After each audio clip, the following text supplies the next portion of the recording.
So today I am asking DL some questions that you want us to ask. So she's going to introduce herself, and then I'm going to get into the questions. So Hi, I'm Lolithia Underdew, affectionately known as DL. I'm a professor here in the Department of Mass Communication. I'm also an on-air announcer at WNCU, and I am the manager of the student radio station AudioNet. Okay, so I'm going to ask her three questions based on black masculinity, the things that we have been talking about in class. So the first question is, do you think black men had to meet up to a higher standard when President Barack Obama was in office? I think that we would have liked for black men to reach a higher standard with the president being Barack Obama when he was in office. I don't know that it actually happened. I don't think that people kind of responded to the challenge the way that we would have liked, or at least the way I would have liked for them to have responded to the challenge of having a black president and really stepping your game up and being a lot more professional and setting higher goals. Okay, good. Okay, so the second question is, do you think Barack Obama represented black masculinity well? I do. I think he was an excellent example of black masculinity. He represented family, he represented black men, and he carried himself in a way that I think that we should all, black and male and female, actually should aspire to attain. Okay.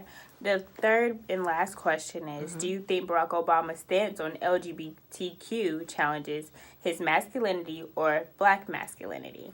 So I actually don't think it challenges his masculinity at all. And I don't think it challenges black masculinity. Right. I mean, I think sometimes we try to put things in a box. So you can only be a man if you do this, and if you do this, you're not a man. And I don't think that like gender orientation Right. has anything to do with masculinity and how you present yourself at all. Okay.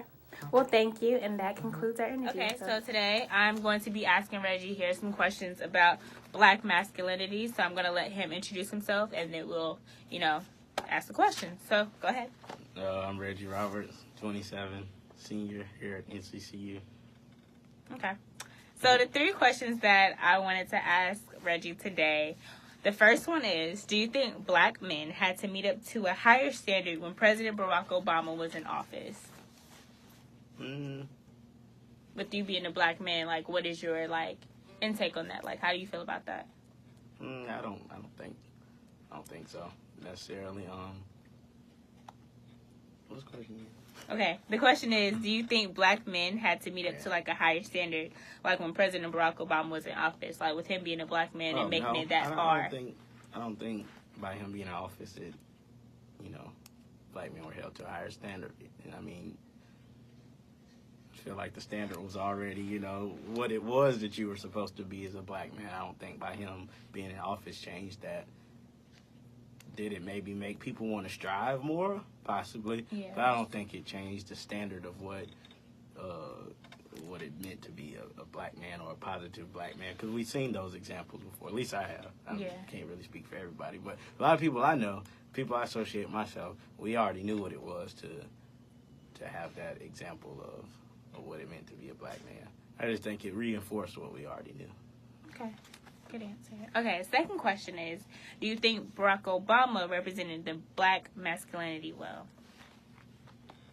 as the president or as a black man? From just, what we see on TV, what we get from newspapers, yeah. Okay. I mean, I don't really know this guy.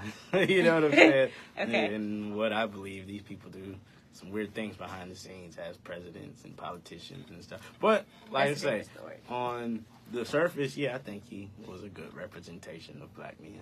Okay. The last question is, do you think President Barack Obama's stance on LGBTQ challenges his masculinity or black masculinity? No. Okay. I don't think it challenges his masculinity because, I mean, I just don't think it challenges his masculinity. Black masculinity, I don't think it challenges black masculinity. Is it kind of, I think, in a way, silencing black masculinity? Yes. But I don't really think it's challenge. I don't really think there's anything to challenge. I think what a black masculine man brings to the table is just as important as whatever, spectrum of life you're coming from. But I don't think it's, you know, challenging the black masculinity, you know, but possibly trying to challenge his position of importance. I do see a lot of that post-Obama, as if it seems like masculine black men are the problem, or masculine black men are, you know, they need to be eliminated because then you just like, yeah. and I've like, you may have a point, but it's also important that black masculinity is still readily available, readily shown as a way of life. You know what I'm saying? I don't think it needs to just be put on the back burner. Okay. Well, thank you, Reggie. Thank you for your time. All right.